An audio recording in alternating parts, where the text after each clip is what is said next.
नमस्कार, आप देख रहे हैं सिटी न्यूज और गिरिडीह की तमाम छोटी बड़ी खबरों के साथ मैं हूं राहुल सिन्हा। तो आइए शुरुआत करते हैं और नजर डालते हैं आज की हेडलाइंस पर। कोरोना ने फिर दी गंभीर दस्तक। जिले भर में मिले 21 नए कोरोना संक्रमित मरीज। शहरी क्षेत्र में 11 मरीज के होने की हुई पुष्टि। सिविल सर्जन ने प्रेस वार्ता कर दी जानकारी। न्यू रेलवे स्टेशन के पास हुई हत्या की गुत्थी पुलिस ने सुलझाई। कांड में शामिल 2 अपराधियों को बेंगाबाद पुलिस ने किया गिरफ्तार। एसडीपीओ ने प्रेस वार्ता कर दी पूरी जानकारी। बनियाडी सीसीएल परियोजना की सुरक्षा का जिम्मा उठाएगा सीआईएसएफ। कोलियरी प्रबंधन ने भेजा था मुख्यालय को प्रपोजल। सीआईएसएफ के अधिकारियों ने लिया कोलियरी क्षेत्र का जायजा। और झारखंड ग्रामीण बैंक ने उल्लास के साथ मनाया अपना स्थापना दिवस। अधिकारियों और ग्राहकों ने मिलकर काटा केक। 2 साल में बैंक की उपलब्धियों की दी गई जानकारी।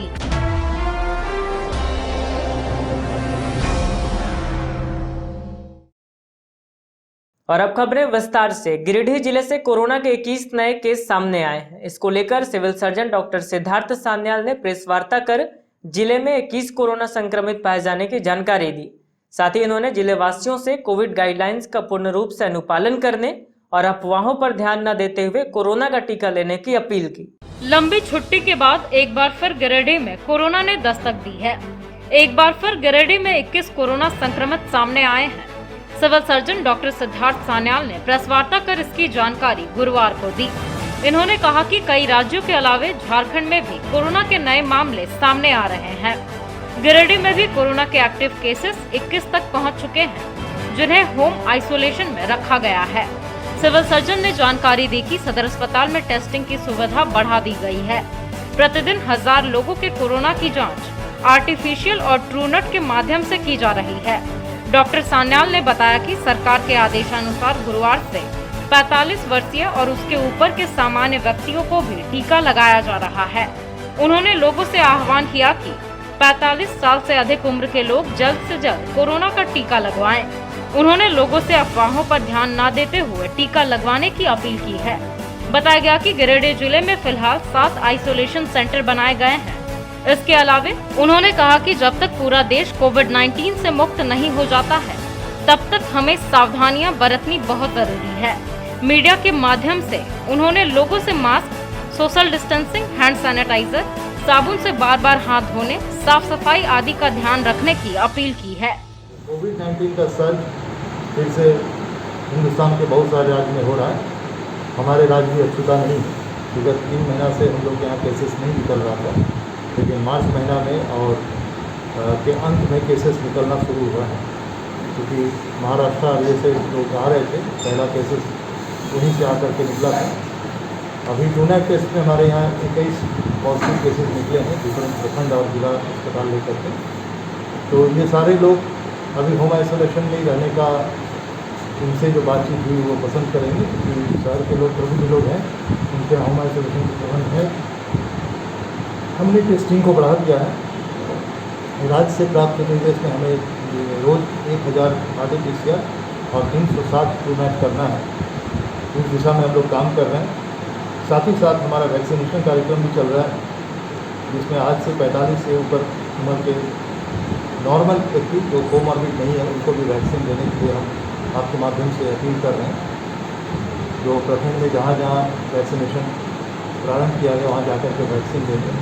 ये बात सही है, वैक्सीन देने के बाद भी हमारे पदाधिकारी कोविड पॉजिटिव हो गए हैं। तो लोग के अंदर ये जिज्ञासा जरूर है कि जो वैक्सीन देने से फ़ायदा क्या है। ये कोई ज़रूरी नहीं है किसी भी वैक्सीन में, चाहे वो टिटनस का हो, चाहे जो भी वैक्सीन हम लेते हैं, ये कोई ज़रूरी नहीं जो वैक्सीन देने से हम संपूर्ण रूप से प्रतिरक्षित रहते हैं।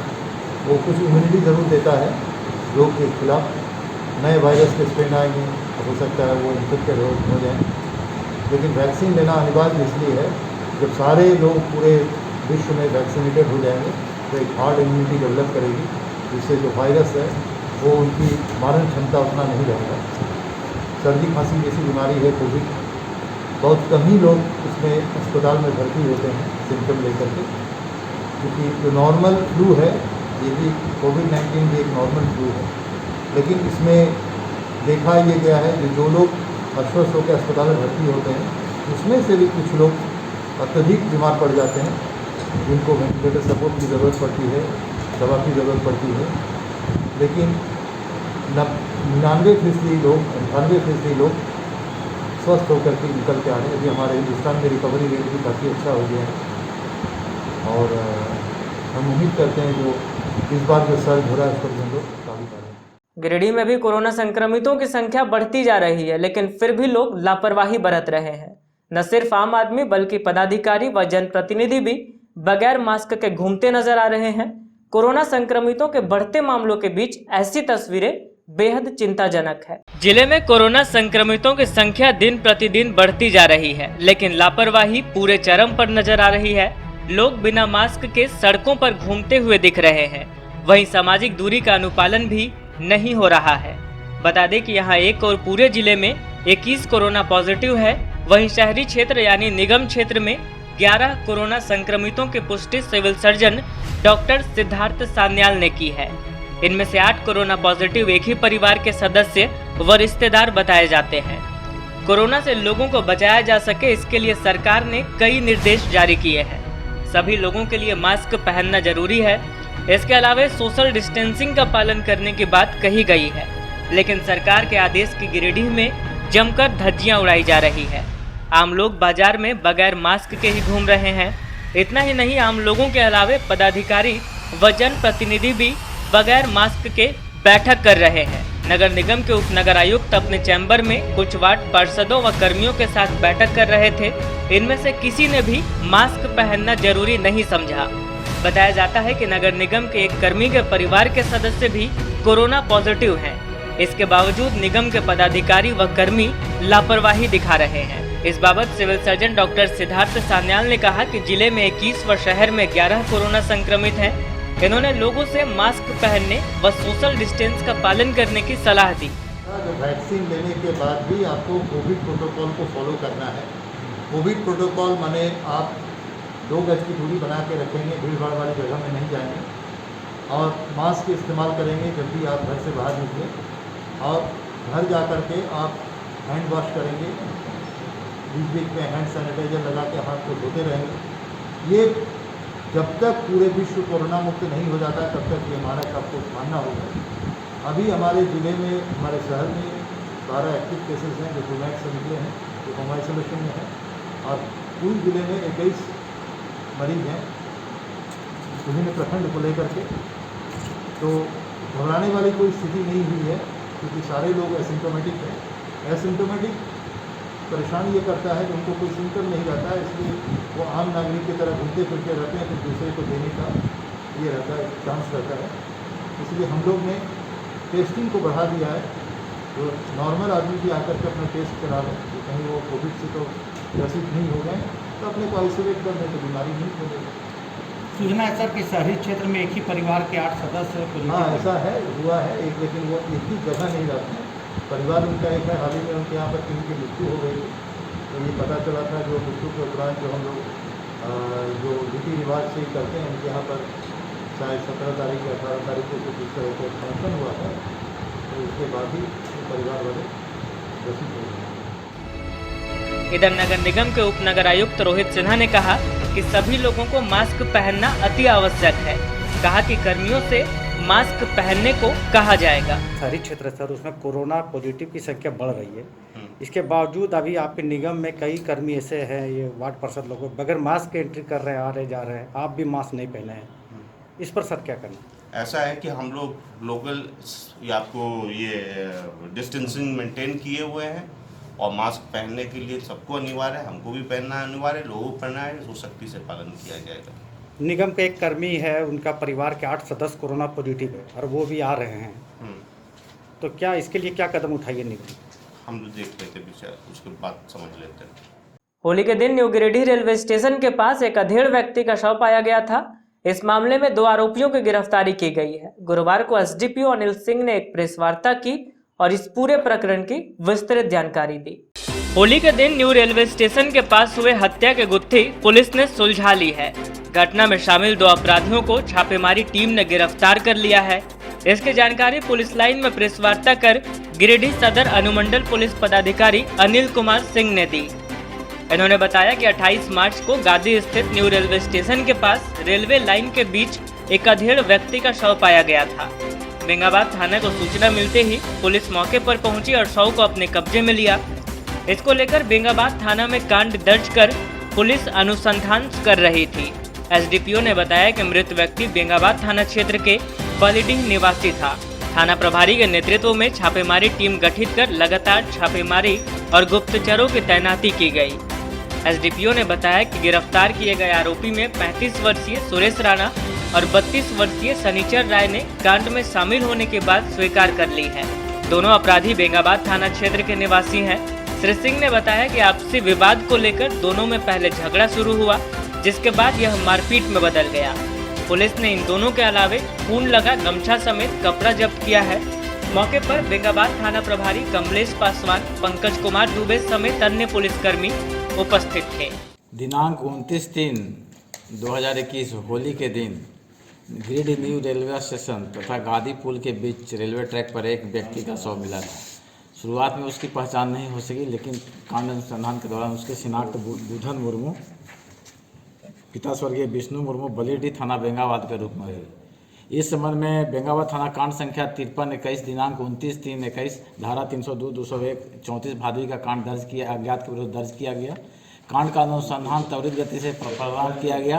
कांड अनुसंधान के दौरान इस कांड में सुरेश राणा उर्फ मुल्ला तथा शनिचर राय की संलिप्तता पाई गई और दोनों ने इस कांड में अपनी संलिप्तता स्वीकारा है तथा दोनों में आपसी किसी विवाद को लेकर के झगड़ा हुआ था और झगड़ा के दौरान बात आगे बढ़ गई, मारपीट में बदल गया। उसके बाद इन दोनों ने मिलकर उसकी हत्या कर साक्ष्य को छिपाने की नीयत से बुधन मुर्मू के शव को रेलवे ट्रैक पर लाकर रख दिया था। दोनों के शनिचर राय के पास से खून लगा का गमछा और खून लगा गंजी भी बरामद किया गया है, जो कि कांड का अहम हिस्सा है और अनुसंधान त्वरित गति से प्रारंभ करते हुए न्यायालय में आरोप पत्र समर्पित की जाएगी दोनों के विरुद्ध। समाहरणालय परिसर में उपायुक्त राहुल कुमार सिन्हा ने समाज कल्याण विभाग को आंगनबाड़ी केंद्रों को खोलने का निर्देश जारी किया। इस बाबत कोविड-19 संक्रमण के बढ़ते प्रकोप को देखते हुए उपायुक्त ने जिले के सभी आंगनबाड़ी केंद्रों की साफ सफाई, सैनिटाइजेशन आदि को लेकर आवश्यक निर्देश दिए। उपायुक्त राहुल कुमार सिन्हा ने गुरुवार को समाहरणालय में समाज कल्याण विभाग को आंगनबाड़ी केंद्रों को खोलने का निर्देश जारी किया है। डीसी के निर्देश के बाद जिले के सभी आंगनबाड़ी केंद्रों में साफ सफाई का कार्य शुरू हो गया है। केंद्र संचालन के मद्देनजर आंगनबाड़ी केंद्र खुलने से पूर्व साफ सफाई, सभी बर्तनों में उपकरणों की सफाई एवं आंगनबाड़ी केंद्र के बाहरी और भीतरी हिस्से को संक्रमण मुक्त करने के लिए अच्छी तरह से सैनिटाइज किया जा रहा है। कोविड-19 संक्रमण के बढ़ते प्रकोप को देखते हुए उपायुक्त ने जिला समाज कल्याण पदाधिकारी को आवश्यक दिशा निर्देश दिया है। इसी कड़ी में जिले के सभी आंगनबाड़ी केंद्रों का साफ सफाई, सैनिटाइजेशन का कार्य किया जा रहा है। साथ ही कोविड-19 प्रोटोकॉल का भी खासा ध्यान रखा जा रहा है। इस दौरान आंगनबाड़ी केंद्र में बच्चों के लिए उपलब्ध कुर्सी, शिशुओं के प्रसव पूर्व और प्रसवोत्तर स्वास्थ्य, बाल पोषण, विद्यालय शिक्षा तथा बच्चों के टीकाकरण हेतु आंगनबाड़ी केंद्र की साफ सफाई की जा रही है। बताया गया कि केंद्र में सेविका, सहायिका को मास्क पहनना अनिवार्य रहेगा। इसके साथ ही आंगनबाड़ी केंद्र में आने वाले अभिभावकों को या अन्य व्यक्ति भी बिना मास्क के प्रवेश नहीं करेंगे। निमिया घाट में मिले आरके ट्रांसपोर्ट आउटसोर्सिंग परियोजना के हाजिरी बाबू मोहित कुमार के शव के साथ उनके परिजनों द्वारा प्रदर्शन के दौरान झरिया थाना पुलिस ने जमकर लाठियां बरसाई। पुलिस के इस रवैये को लेकर अब सियासत गर्मा गई है। वहीं मुख्यमंत्री हेमंत सोरेन ने भी इस मामले में जांच के आदेश दिए हैं। निमिया घाट में मिले झरिया के एक व्यक्ति के शव के मामले में सियासत गर्मा गई है। गिरिडीह सदर अस्पताल में शव का पोस्टमार्टम कराने के बाद जैसे ही शव झरिया पहुंचा तो वहां पुलिस का बर्बर चेहरा देखने को मिला। फिलहाल इस मामले की जांच के आदेश मुख्यमंत्री हेमंत सोरेन ने भी दे दिए हैं।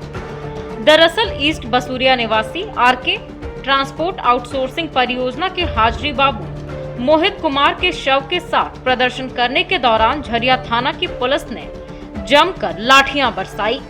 इससे यहां अफरा तफरी मच गई। लगभग आधा दर्जन लोग पुलिस की लाठी खाकर चोटिल हो गए।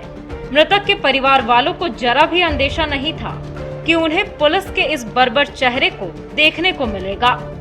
दोपहर के समय मोहित का शव लेकर लोग परियोजना पहुंचकर मुआवजा व हत्या की जांच की मांग कर प्रदर्शन करने लगे। आउटसोर्सिंग प्रबंधन का कहना है कि लोग जबरन परियोजना में घुसे थे। इस दौरान लोगों ने कोयला उत्पादन भी बाधित कर दिया।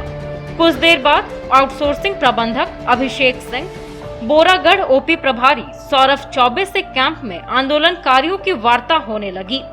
इसी बीच झरिया थाना प्रभारी पीके सिंह थाना व जिला पुलिस के साथ मौके पर पहुंचे। उन्होंने आउटसोर्सिंग कंपनी के मुख्य द्वार पर खड़े लोगों को तत्काल जगह खाली करने की बात करते हुए लाठी चार्ज कर दिया। मालूम हो कि मृतक के पिता खुद ईस्ट बसूरिया के ओपी प्रभारी रह चुके हैं। बावजूद पुलिस की इस बर्बरता से परिजन आहत हैं। फिलहाल घटना को लेकर मुख्यमंत्री ने जांच के आदेश दिए हैं। देखना होगा जांच में किस किस पर गाज गिरती है। 1 रुपये नहीं दे। यहाँ आने का मकसद क्या है तुम्हारा? मर्डर हो गया तो जांच करेगा, वहाँ अनुसंधान वहाँ करे। आरके ट्रांसपोर्ट से क्या लेना देना है? सर इसी में तो ड्यूटी करता था। तुम जांच करने वाला नहीं है, हम तो नहीं बता दे रहे हैं। पर ड्यूटी तो सर इसी में। सर आप गलत सुनो, मारेंगे तो हड्डी तोड़ देंगे, समझा? सर मेरा भाई एक्सपायर कर गया। हाँ, उसका तरीका है। तरीके से तो तरीका नहीं है। 50 को लेके आ गए तुम। 50 को लेके सब साथ में आया। निकलो यहाँ से, खाली करो यहाँ से। नहीं समझ में आ रहा है। खाली करो, निकलो, बता दे।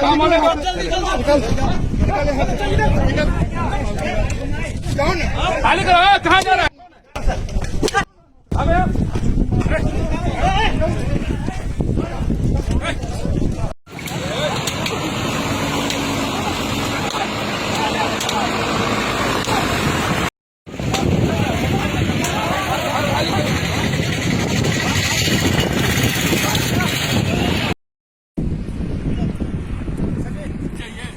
हम किसी का नहीं करने आए थे, नौकरी नहीं मांगने आए थे, न्याय मांगने आए थे। किसी का जान ले लिया है प्रशासन को।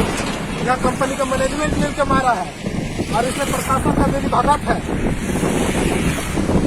हम लोग क्या इसका क्षति एक भी किए हैं? गाड़ी के ऊपर एक पत्थर भी नहीं चलाए हैं। कोई नहीं चलाया, ना हम चलाए, ना मेरे साथ आने वाला एक ही आदमी चलाया है। उसके बावजूद ये लोग प्रशासन के माध्यम से हम लोग के ऊपर लाठीचार्ज अत्याचार कर रहा है। ये लोग गांडे थाना क्षेत्र में हुए सड़क दुर्घटना में स्थानीय निवासी 15 वर्षीय मोहम्मद फरदील की मौत हो गई। वहीं मोहम्मद तनवीर को प्राथमिक उपचार के बाद धनबाद रेफर कर दिया गया है। बताया गया कि दोनों बाजार से सामान खरीदकर मोटरसाइकिल से घर लौट रहे थे, तभी घर के ही पास एक भैंस से इनकी मोटरसाइकिल की टक्कर हो गई, जिससे वे असंतुलित होकर गिर गए और बुरी तरह से घायल हो गए। गांडे थाना क्षेत्र के मोहम्मद तनवीर तथा मोहम्मद फरदील का एक्सीडेंट गांडे मोड़ के समीप हो गया। घटना में एक की मौत हो गई, वहीं दूसरे को प्राथमिक उपचार के बाद धनबाद रेफर कर दिया गया। बताया गया कि गांडे थाना क्षेत्र के रहने वाले मोहम्मद मिस्टर के 17 वर्षीय पुत्र मोहम्मद तनवीर और मोहम्मद अशरफ का 15 वर्षीय पुत्र मोहम्मद फरदील बाजार से सामान खरीदकर मोटरसाइकिल से घर लौट रहे थे। इसी क्रम में घर के पास ही एक भैंस से इनकी मोटरसाइकिल की टक्कर हो गई। घटना में दोनों बुरी तरह से घायल हो गए। आनन फानन में 108 एम्बुलेंस के माध्यम से दोनों को इलाज के लिए सदर अस्पताल लाया गया, जहां मोहम्मद फरदील को मृत घोषित कर दिया गया। वहीं मोहम्मद तनवीर को प्राथमिक उपचार के बाद बेहतर इलाज के लिए धनबाद रेफर कर दिया गया है। सुनो, इनका हो गया, इनको वार्ड में शिफ्ट करा।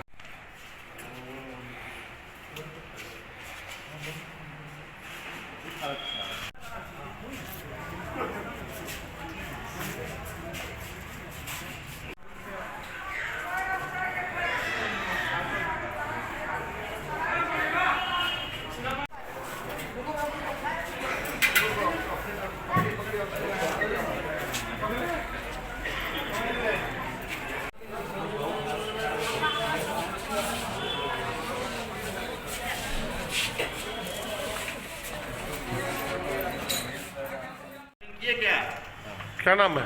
मोहम्मद अशरफ। इन दोनों का क्या नाम है? ये नाम है फरदील, मोहम्मद फरदील, और इसका नाम है तनवीर। कहाँ एक्सीडेंट हुआ? गांडे में। कहाँ से कहाँ जा रहा था? सामान लेके जा रहा था, भैंसा तोड़ गया, अगला पार्टी ठोक दिया। जमीन विवाद को लेकर कुरैशी मोहल्ला में एक ही परिवार के लोग आपस में उलझ पड़े और मामला मारपीट तक पहुंच गया। बताया गया कि मारपीट में मोहम्मद टीपू को उसके भाई मोहम्मद अशरफ ने अस्तूरा से वार कर घायल कर दिया।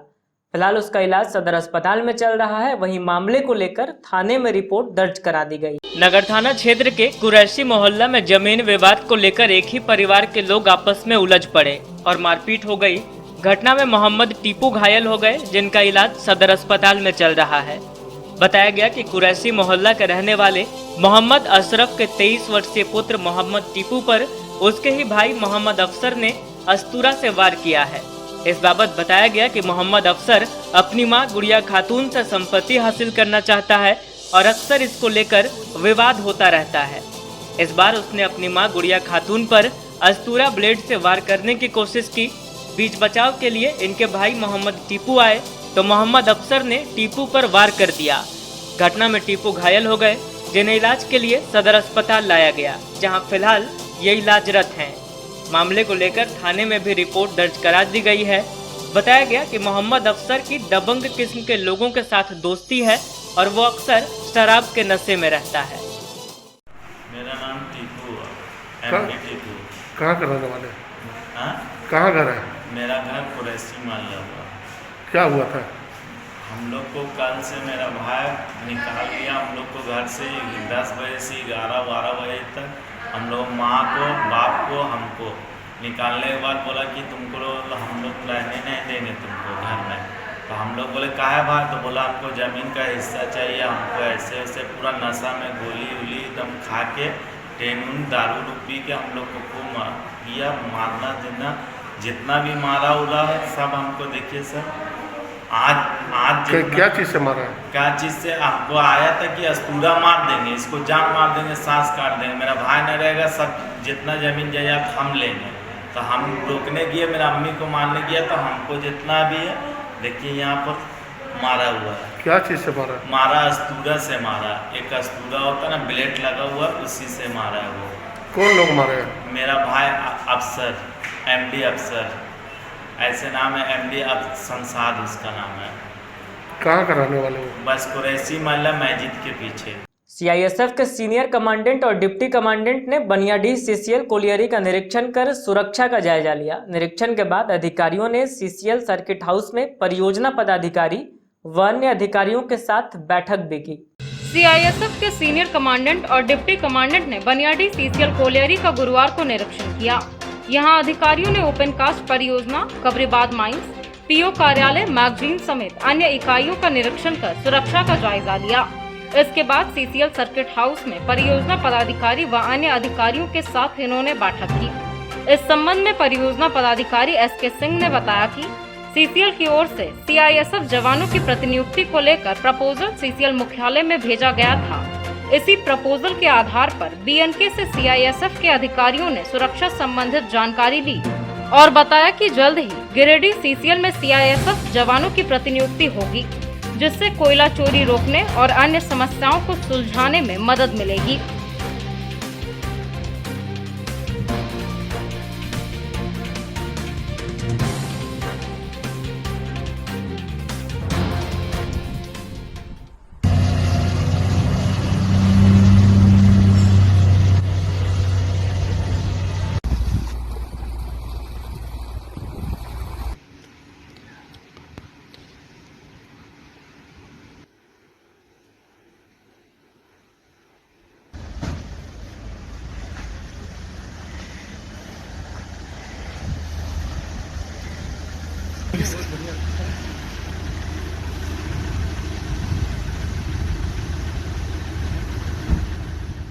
सुरक्षा कारण से हुआ। सुरक्षा को लेकर मैगजीन है, हमारा माइंस है, सब सुरक्षा को लेकर हुआ। अलग अलग जगह का मुआयना भी किया। अलग जगह का क्या लग रहा है सर भविष्य में यहाँ पे सीआईएसएफ की? हाँ, हम लोग एक प्रपोजल बहुत पहले भेजे थे, वाजपेयी साहब जब जीएम थे तो उसी को लेके ये लोग सर्वे करने आए थे। पूर्व विधायक निर्भय शाहबादी के मगधपुर स्थित आवासीय कार्यालय में धावक मोहम्मद शाहबाद को सम्मानित किया गया। बताया गया कि शाहबाद ने बंगाल में हुए क्रॉस कंट्री के 6 किलोमीटर रेस में शानदार प्रदर्शन करते हुए गोल्ड मेडल और 15,000 का इनाम जीतकर गिरिडीह का नाम रोशन किया है। पूर्व विधायक निर्भय शाहबादी के मकतपुर स्थित आवासीय कार्यालय में गुरुवार को एक धावक को सम्मानित किया गया। यहां गोल्ड मेडल एवं 15,000 रुपए का पुरस्कार पाने वाले गिरिडीह जिला एथलेटिक्स एसोसिएशन के सदस्य मोहम्मद शाहबाद को यह सम्मान प्राप्त हुआ। बता दें कि मोहम्मद शाहबाद बंगाल में हुए क्रॉस कंट्री के 6 किलोमीटर रेस में शानदार प्रदर्शन करते हुए गोल्ड मेडल और 15,000 रुपए का इनाम जीते हैं। साथ ही गुवाहाटी के जूनियर नेशनल के 15,000 मीटर रेस में 5वां स्थान प्राप्त कर झारखंड स्टेट चैंपियनशिप के दौड़ में अव्वल रहे, जिनके लिए इन्हें गोल्ड मेडल से पुरस्कृत किया गया। इस प्रदर्शन से मोहम्मद शाहबाद ने गिरिडीह जिला के अलावे झारखंड राज्य का भी नाम रोशन किया है। इसी को लेकर एक सम्मान समारोह का आयोजन किया गया। गिरिडीह के पूर्व विधायक निर्भय शाहबादी ने बताया कि शाहबाद ने जिला सहित राज्य के लिए एक नया कीर्तिमान स्थापित किया है। कहा कि शाहबाद ने गिरिडीह के प्रतिष्ठान में 4 चांद लगाया है, जो काफी गौरव की बात है। जिले के युवाओं में काफी हुनर है, उसे प्रदर्शित करने के लिए युवाओं की मदद करना बहुत जरूरी है।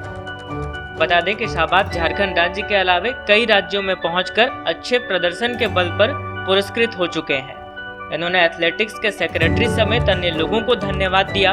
मौके पर एथलेटिक्स के अध्यक्ष अशोक उपाध्याय, सेक्रेटरी राजेंद्र गुप्ता, उपाध्यक्ष इम्तियाज इमाम, संतोष तिवारी, जुलकर जैन, सौरभ कुमार, मंदेवर आलम, राकेश कुमार, भाजपा जिला उपाध्यक्ष संजय सिंह, प्रकाश दास, वीरेंद्र वर्मा आदि लोग मौजूद थे।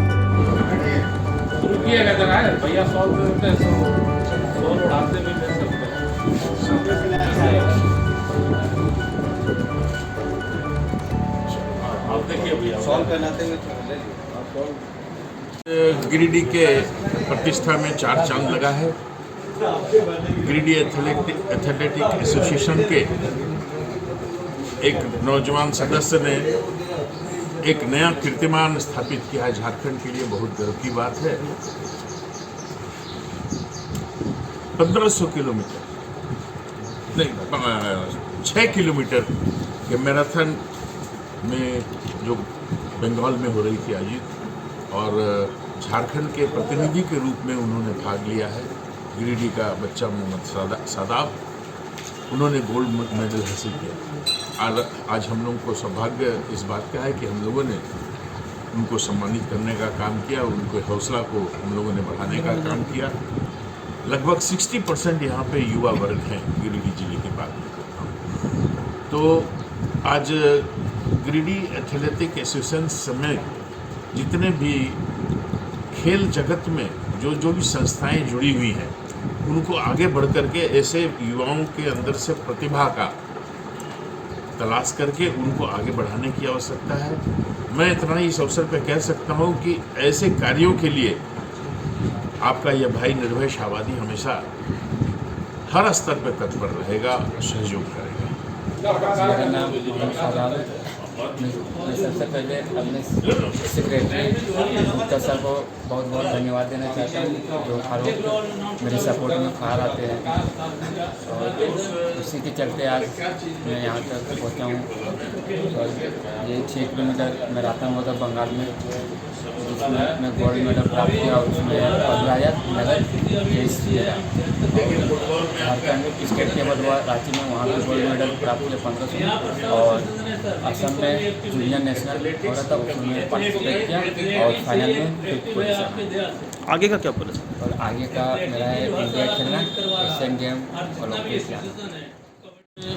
जिला एथलेटिक एसोसिएशन का एक बच्चा जो बंगाल में आपको जाकर 600 मीटर क्रॉस कंट्री में गोल्ड मेडल लिया, और साथ ही 15,000 का पुरस्कार इन्होंने इसे किया। यहाँ पर हमें साधन की कमी से मैं उस बच्चे को रांची में हटवार में हमारे संजय घोष के नेतृत्व में उनको मैं परीक्षण दिलवा रहा हूँ, और भी बच्चे वहाँ पर हमारे हैं जो परीक्षण ले रहे हैं। मैं इसी संदर्भ में मैं शाहबादी जी को मैं बहुत धन्यवाद देता हूँ कि जिन्होंने हमारे बच्चे को उत्साहित किया। मैं इनके लिए उनका सदा आभारी हूँ। नगर निगम द्वारा 3 वर्ष पूर्व लाखों रुपए की लागत से विभिन्न इलाकों में लगाया गया वाटर एटीएम लोगों के लिए महज हाथी का दांत साबित हो रहा है। वाटर एटीएम लगने के कुछ दिनों बाद ही खराब हो गया था, लेकिन सालों गुजर जाने के बावजूद इसे ठीक नहीं कराया गया और यह बेकार पड़ा है। स्थानीय लोगों ने निगम से जल्द इसे दुरुस्त कराने की मांग की। शहर के डीसी ऑफिस गेट समेत अन्य क्षेत्रों में लाखों रुपए की लागत से लगे वाटर एटीएम बेकार साबित हो रहे हैं। नगर निगम के द्वारा 3 साल पहले लगाए गए वाटर एटीएम महज कुछ ही दिनों में खराब हो गए थे, लेकिन सालों गुजर जाने के बाद भी इसे ठीक नहीं कराया गया और इसका लाभ शहरवासियों को नहीं मिल पा रहा है।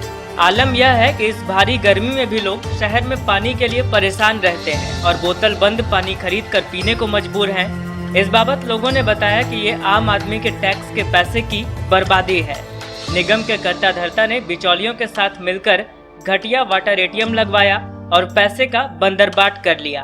अब इसका खामियाजा आम लोगों को भुगतना पड़ रहा है। बताया गया कि कचहरी चौक, नटराज चौक, इंदिरा कॉलोनी, बड़ा चौक, हनुमान मंदिर और टाउन थाना के सामने का वाटर एटीएम शोभा की वस्तु बनी हुई है। स्थानीय लोगों ने निगम से इसे जल्द से जल्द दुरुस्त कराने की मांग की है। 1 रुपये वाला वाटर एटीएम कब से बंद था? 2 साल से बंद है। कोई देख रेख करने वाला? कोई नहीं है। आप लोग कहाँ जाते हैं पानी पीने के लिए? पानी लाते हैं। अभी गर्मी का मौसम आ गया है। पानी क्या ठिकाने, पानी मिलता कहाँ? घर से पानी लाते तो पीते हैं। ये तो जगह आड़ दिया है झूठ मूठ के। उधर पानी मिलेगा दूसरा को दुकानदारी को मार कर दिया है। क्या नाम हुआ आपका? मेरा नाम है आफ्ताब। क्या करते हैं? क्या काम करते हैं? कहाँ पर?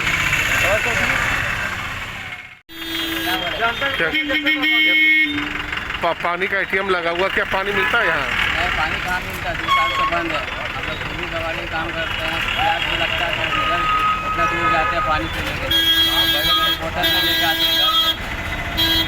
आप लोग कहाँ से पानी लाते हैं? घर से पानी लाते हैं। अभी इतना बीच गर्मी आ गया है और एटीएम बंद पड़ा हुआ, क्या मांग करते हैं प्रशासन? पानी हो पाए यहाँ हो जाता। झारखंड राज्य ग्रामीण बैंक के 2 वर्ष पूरे होने के अवसर पर बरगंडा रोड स्थित बैंक शाखा में एक कार्यक्रम आयोजित कर स्थापना दिवस मनाया गया। कार्यक्रम के दौरान बैंक के अधिकारियों और ग्राहकों ने संयुक्त रूप से केक काटकर इस अवसर को सेलिब्रेट किया और बैंक द्वारा किए गए उपलब्धियों की जानकारी दी। झारखंड राज्य ग्रामीण बैंक के 2 वर्ष पूरे होने को लेकर बरगंडा रोड स्थित शाखा में समारोह पूर्वक स्थापना दिवस मनाया गया। इस अवसर पर बैंक के अधिकारियों तथा ग्राहकों द्वारा संयुक्त रूप से केक काटकर इस अवसर को सेलिब्रेट किया गया। मौके पर मौजूद बैंक के वरीय अधिकारियों ने इन 2 वर्षों में बैंक द्वारा किए गए अचीवमेंट की जानकारी अपने ग्राहकों को दी, जबकि समारोह में उपस्थित अतिथि स्वरूप ग्राहकों ने भी बैंक के क्रियाकलापों की सराहना की। इस मौके पर बैंक के रीजनल मैनेजर विनय कुमार सिंह, नाबार्ड के डीडीएम अमित कुमार, डॉक्टर सुमन कुमार, प्रदीप कुमार भारद्वाज, उमेश प्रसाद, दीप्ति मिश्र, खुशबू कुमारी सहित बैंक के कई अधिकारी व बैंक कर्मी तथा बैंक के ग्राहकगण उपस्थित थे।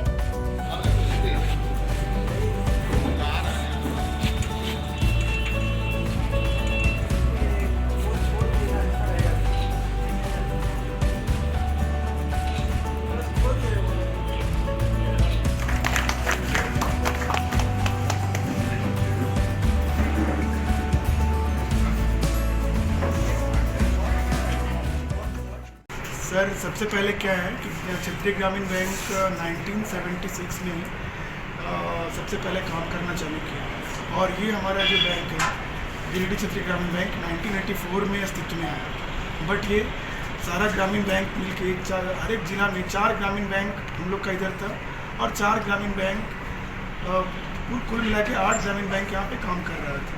सभी को मिला के एक ग्रामीण बैंक बना झारखंड राज्य ग्रामीण बैंक 1/4/2019 से।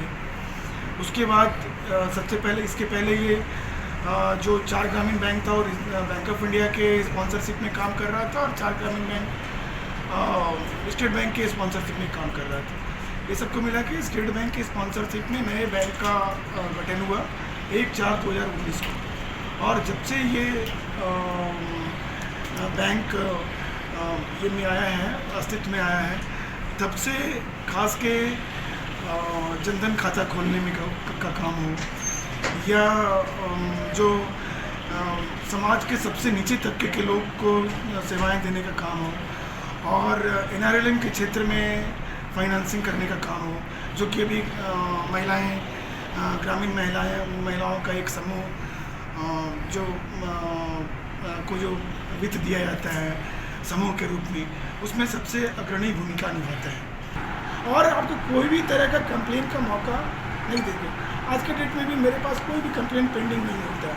वो कंप्लेन सही हो या कभी कभी कंप्लेन थोड़ा बढ़ा चढ़ा कर भी होता है, बट हम लोग कोई भी कंप्लेन, और उस कंप्लेन को हम सोचते हैं कि पहले ग्राहक से बात करें कि आप सही तरीक़ा से क्या चाहते हैं आप, उसके बाद फिर हम लोग कंप्लेन का रिड्रेसल होता है जो अपने आप जो भी पोर्टल है उसमें होता है, बट पहले हम उनको बताते हैं कि आप पहले बताइए कि मेरी सेवा में क्या करनी है। हम व्यक्तिगत तौर पे उससे निपटते हैं, उसके बाद ही आगे जो महसूस हो रहा है कि बैंक ऑफिसर्स, स्टाफ और इधर कस्टमर, ये दोनों का बीच में हम लोग इस बैंक में कुछ समझ नहीं पाते। मैं इस बैंक का कस्टमर है कि मैं भी इस बैंक का एक एम्प्लॉई है, क्या इस बैंक का एम्प्लॉई खुद एक एम्प्लॉई है कि वो एक कस्टमर है, ये आज तक हम नहीं समझ पाए। जबकि मेरी इस लंबी ज़िंदगी में काफ़ी बैंक का हम कारोबार से जुड़े रहे, मगर इस बैंक में हमको नहीं लगा जो ये बैंक है, लगता हम घर में आते हैं। मैं काफ़ी समय से इस बैंक से जुड़ा हुआ हूँ, और मुझे जो सबसे अच्छी बात इस बैंक में लगती है वो ये है कि यहाँ के लोगों का जो डीलिंग है अपने कस्टमर्स के साथ, वो बहुत ही अच्छा है, बहुत ही फास्ट है, और जो युक्ति संगत या जो नियम के अनुसार जो होना चाहिए उसमें वो लोग बिल्कुल भी लेट नहीं करते हैं, तरीके से करते हैं, बहुत फ्रेंडली एनवायरनमेंट में सारा काम होता है। राज्य स्थापना दिवस, झारखंड राज्य ग्रामीण बैंक के द्वितीय स्थापना दिवस पर हम लोग आज यहाँ एकत्रित हुए हैं।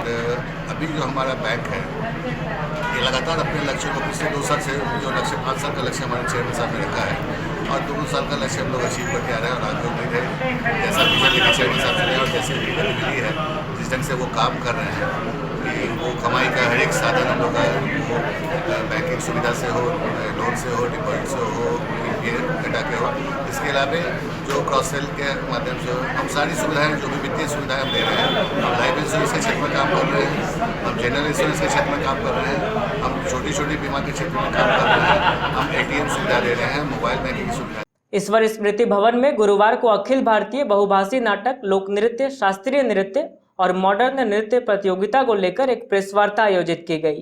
प्रेस वार्ता के दौरान कार्यक्रम को लेकर विस्तृत जानकारी दी गई। बताया गया कि प्रतियोगिता में 9 राज्यों की कला टीमें हिस्सा लेंगी। अखिल भारतीय बहुभाषी नाटक, लोक नृत्य, शास्त्रीय नृत्य व मॉडर्न नृत्य प्रतियोगिता को लेकर गुरुवार को ईश्वर स्मृति भवन में प्रेस वार्ता आयोजित की गई। प्रेस वार्ता में कार्यकारी अध्यक्ष डॉक्टर परिमल सिन्हा, उपाध्यक्ष पंकज ताह, अंजनी सिन्हा, सचिव सतीश कुंदन, सह सचिव मदन मजरवे आदि लोग मौजूद थे। कार्यकारी अध्यक्ष डॉक्टर सिन्हा ने बताया कि पूरा कार्यक्रम कोविड-19 के दिशा निर्देशों का अनुपालन करते हुए आयोजित किया जाएगा। सचिव सतीश कुंदन ने बताया कि प्रतियोगिता में 15 राज्यों की कला टीमों को आमंत्रित किया गया था, लेकिन कोरोना के बढ़ते प्रकोप के कारण महाराष्ट्र, जम्मू, हरियाणा सहित 6 राज्यों की टीमें आने में असमर्थ हैं। अब 9 राज्यों की टीमें ही इसमें भाग लेंगी, जिसमें मणिपुर, उड़ीसा, बंगाल, बिहार, झारखंड, उत्तर प्रदेश, मध्य प्रदेश, दिल्ली और गुजरात शामिल है। 13 नाटकों का मंचन किया जाएगा, जिसमें तड़पता कर्ण, पंछी ऐसे आते हैं, राधा की नौटंकी, दिग्दर्शक, मोह, बंगला नाटक, माउंटेन मैन, दशरथ मांझी आदि का मंचन किया जाएगा। नृत्य में छऊ, झूमर, कथक, ब्रेक डांस का प्रदर्शन होगा। कलाकारों का आवास स्वर्गीय शंकर प्रसाद बक्सी, नगर ईश्वर स्मृति भवन को, प्रोफेसर शंभू शरण सिन्हा, नगर जालान धर्मशाला को, प्रोफेसर रघुनंदन प्यासा, नगर बर्नवाल धर्मशाला को तथा कार्यक्रम स्थल मोती सिनेमा हॉल को स्वर्गीय राजकुमार सिंह नगर रखा गया है। वार्ता के दौरान मीडिया प्रभारी सुनील मंथन शर्मा, विनोद शर्मा, कार्यालय प्रभारी मनोज कुमार मुन्ना, सिद्धांत रवीश, शुभम आदि लोग मौजूद थे। कि यह कला संगम की 21वीं कार्यक्रम है अखिल भारतीय बहुभाषी नाटक लोक नृत्य प्रतियोगिता, जिसमें हम लोगों ने 15 राज्यों को आमंत्रित किया था, लेकिन कोविड के कारण 6 राज्यों को हम लोगों ने रोक दिया एक तरह से, जहाँ जैसे महाराष्ट्र है, इंदौर मध्य प्रदेश है, मध्य प्रदेश के दूसरे इलाके से लोग आ रहे हैं, लेकिन नहीं आ रहे हैं इंदौर के इलाके से। जम्मू कश्मीर है, हरियाणा है, इन इलाकों को हम लोगों ने रोक दिया है जहाँ कोविड है। 9 राज्य आ रहे हैं जिसमें हम लोग पूरा डिटेल स्पेसिफिक में दिए हुए हैं, जिसमें मणिपुर है, बंगाल है, उड़ीसा है, झारखंड है, बिहार है, गुजरात है, दिल्ली है, मध्य प्रदेश है, उत्तर प्रदेश है। इन इलाकों से लगभग 9 राज्यों के 30 कला टीमें आने वाली हैं। एक आजमगढ़ की टीम देवघर में आ चुकी है, जिसको हम लोगों ने वहाँ व्यवस्था कर दिया है। यह आयोजन स्वर्गीय जगदीश प्रसाद कुशवाहा जी की स्मृति में आयोजित है। इस बार इस कार्यक्रम में हम लोगों ने मॉडर्न डांस में शामिल किया है, जो स्वर्गीय नरेंद्र कुमार सिन्हा जो कांग्रेस के बड़े लीडर भी थे और हम लोग के छोटे भाई थे, उनको समर्पित है वो कार्यक्रम। दूसरा, देश के चुने हुए कला जगत के कलाकारों को नाट्य क्षेत्र में, नृत्य क्षेत्र में, संगीत के क्षेत्र में हम लोग 16 कलाकारों को इस बार स्वर्गीय दिगंबर प्रसाद स्मृति सम्मान से सम्मानित कर रहे हैं। यह कला संगम का 59वां वर्ष है। अगले साल हम लोग का डायमंड जुबली वर्ष होगा, विशेष कार्यक्रम होगा। हम लोग कलाकारों के लिए निःशुल्क व्यवस्था कर रहे हैं।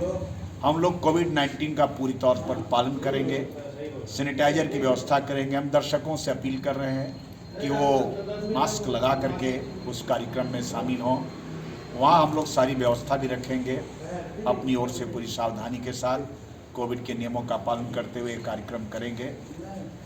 और बहुत ही संक्षिप्त तरीके से रंग यात्रा जो विशाल निकलती थी, उस रंग यात्रा को हम लोग सीमित कर दिया है। इस बार बहुत ही छोटे केंद्र में उसको हम लोग संचालित करेंगे।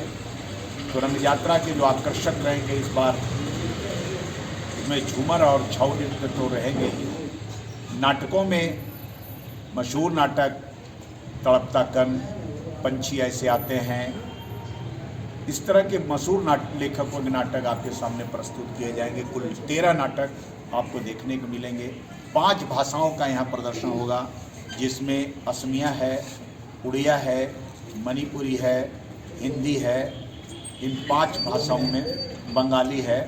इन 5 भाषाओं को हम लोग यहाँ पर समेत एक मंच पर समर्पित किए हैं।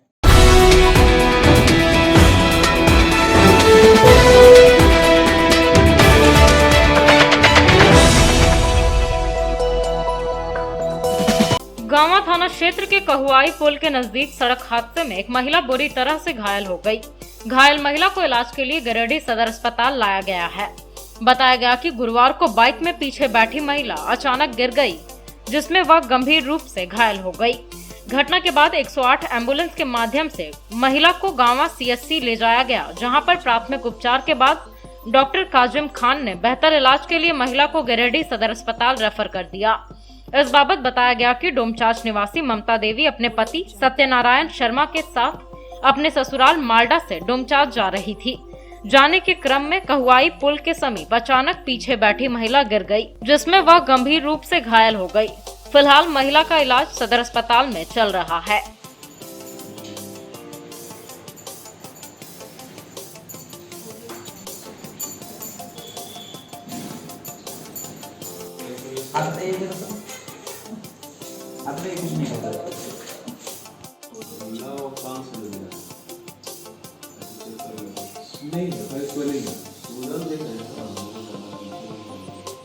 अंत में आइए फिर से नजर डालते हैं आज की हेडलाइंस पर। कोरोना ने फिर दी गंभीर दस्तक। जिले भर में मिले 21 नए कोरोना संक्रमित मरीज। शहरी क्षेत्र में 11 मरीज के होने की हुई पुष्टि। सिविल सर्जन ने प्रेस वार्ता कर दी जानकारी। न्यू रेलवे स्टेशन के पास हुई हत्या की गुत्थी पुलिस ने सुलझाई। कांड में शामिल 2 अपराधियों को बेंगाबाद पुलिस ने किया गिरफ्तार। SDPO ने प्रेस वार्ता कर दी पूरी जानकारी। बनियाडी CCL परियोजना की सुरक्षा का जिम्मा उठाएगा CISF। कोलियरी प्रबंधन ने भेजा था मुख्यालय को प्रपोजल। CISF के अधिकारियों ने लिया कोलियरी क्षेत्र का जायजा। और झारखंड ग्रामीण बैंक ने उल्लास के साथ मनाया अपना स्थापना दिवस। अधिकारियों और ग्राहकों ने मिलकर काटा केक। 2 साल में बैंक की उपलब्धियों की दी गई जानकारी।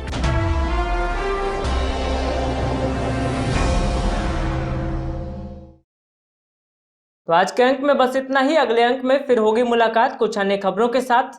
तब तक दीजिए हमें और हमारी पूरी टीम को इजाजत। नमस्कार।